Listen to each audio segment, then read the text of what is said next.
Hello everyone, welcome to my channel. If you have recently started a non-governmental organization, an NGO or any other social impact organization, and you are about launching activities, you want to have a project started, but you have absolutely no idea how to go about it. Today I will be sharing some tips about project management, especially for non-governmental organizations. If you're just joining my channel for the first time, my name is Delphine Konda and I make videos about NGOs, social impact and community development. In the last 5 years, I've been working for a non-profit organization that I started, and I make these videos to share my own journeys, the lessons that I've learned, with the hope that it will inspire someone out there who is also starting their own social impact journey. You may be wondering, why do I need to know about project management and all of that? Why can't I just employ a project manager or someone that knows about project management? As the leader of a non-profit organization, or if you want to build a career in the non-profit industry, or if you're just someone that is very passionate about social impact or community development, you need to understand project management. There are no two ways to go about it. You need to know. Knowing how to manage a project will save you a lot of stress.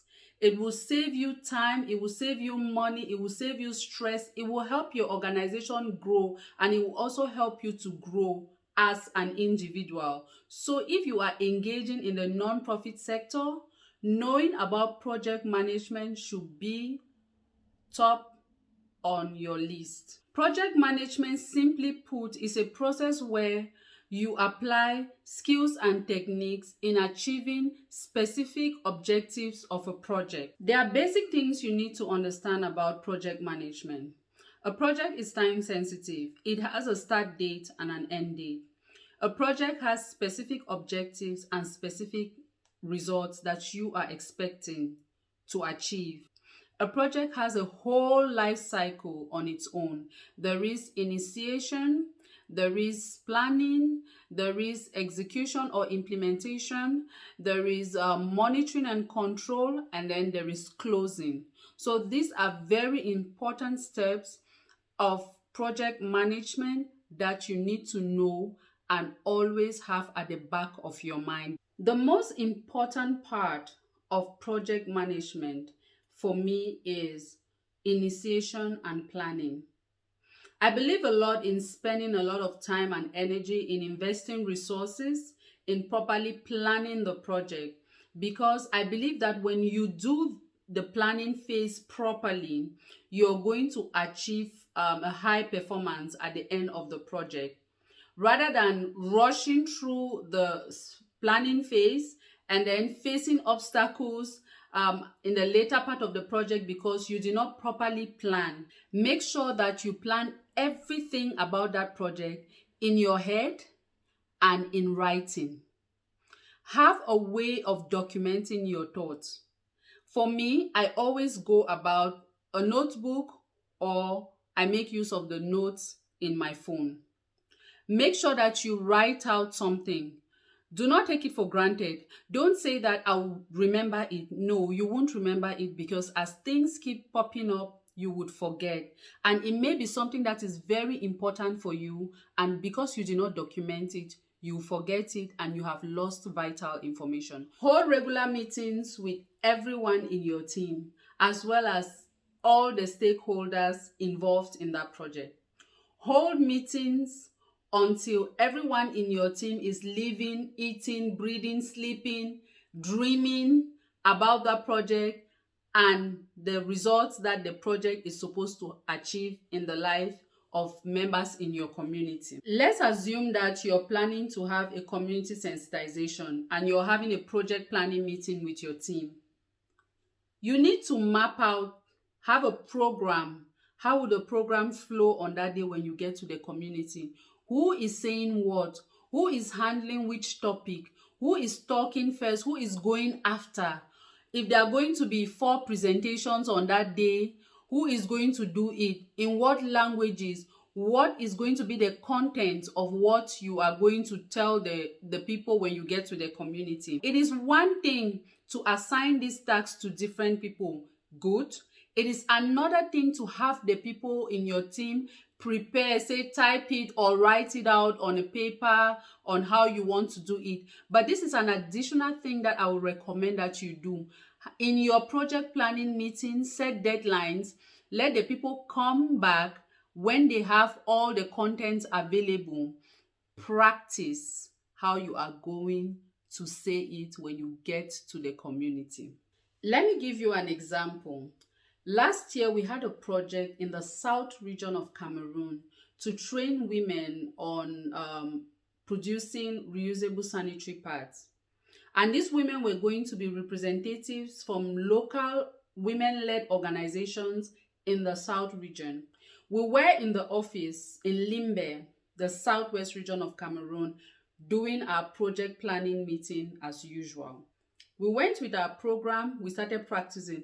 Basically, we were in the office, and if you had walked in on us, we were practicing like we had the women that we're going to train in front of us. The project officer asked me, Delphine, why are we going through this process? Why are we preparing, talking over and over again? It's not like we don't know what we are going to say in the field, and it's not like we've not been doing these trainings before. We've been doing these trainings over and over again. And I responded to her, I said, I know, I'm confident, I know that you know what to say, what you are going to say about your own assigned task, but do you know what I am going to say? That is the purpose of this meeting, so that you would know what I'm going to say, what the other person is going to say, what all of us have to say on that day, so you are already aware of it. Fast forward to the project. We went to the South region, and due to circumstances beyond my control, I needed to leave the team to go to Douala to do something else on behalf of the organization. Guess what?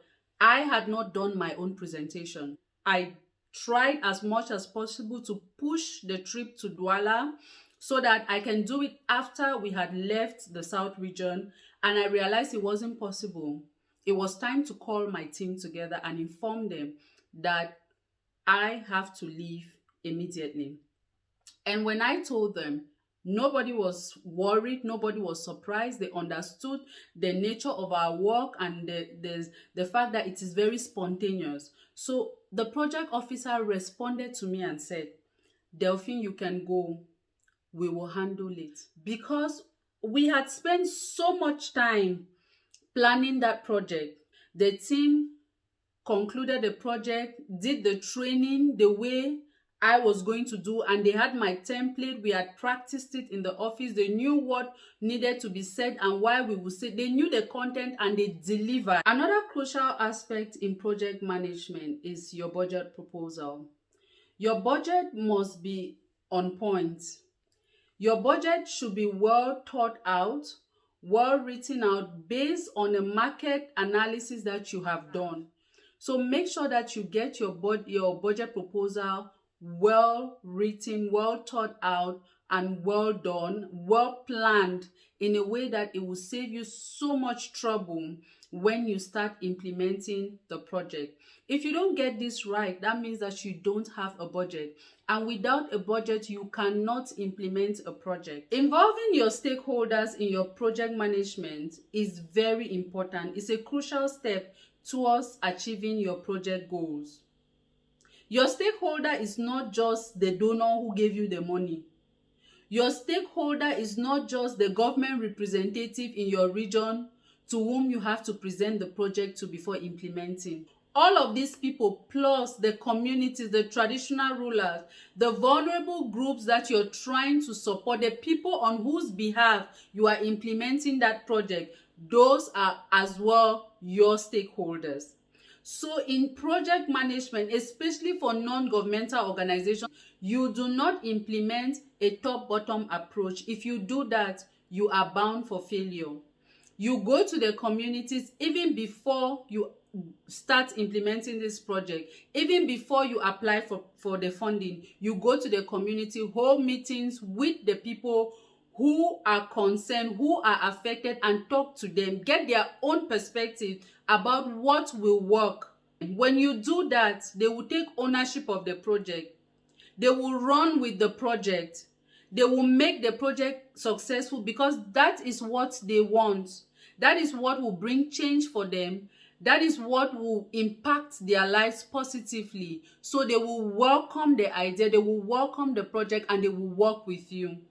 But if you do it otherwise, you don't update them, you don't inform them, you don't have meetings with them, and you just come into the community, you're going to face a resistance and your project is going to fail. You do not want to spend a lot of resources and going into a community, realizing that even the services that you've put in place, nobody is using them.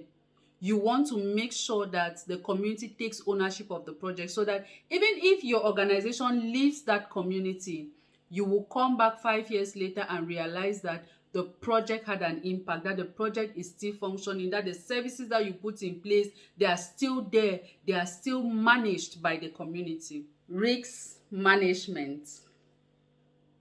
I often hear people saying that, Delphine, the project is a win-win. There are no risks involved. Are you joking? Even breathing, living is risky. How can there not be any risk in your project? We are not just talking about the big things when we talk about risk management. We are also talking about the small things. As long as those small things can mightily impact your project, then it is a risk factor. For those of us who are coming from conflict-affected countries and regions, of course, if you're writing a project, you want to take into consideration whether or not there's going to be some shootings, and if there's security, you have security concerns, they are valid. But you can also, when you're talking about risk management, you can also think about the weather. Imagine that your organization is a child-friendly organization that works with children, and you're going to have a holiday program, for instance, in an open space. One of your risks is the weather, rain. If it rains, are you going to carry little children and put them under the rain for rain to fall on them and they catch a cold because you want to implement a project? Is the space enclosed? Is it safe? Is it close to the road? As a parent, will my child wander off and be knocked down by a car? Or have you made provisions for people who are going to watch the children to make sure that children don't wander off or play and go somewhere else where we can't trace them? Those are some of the things that you need to take into consideration. Equally important in project management is monitoring and evaluation. I have heard people say that at the end of the project, Delphine, we are going to do monitoring and evaluation. No. From the minute you start implementing your project, that is when you start doing monitoring and evaluation.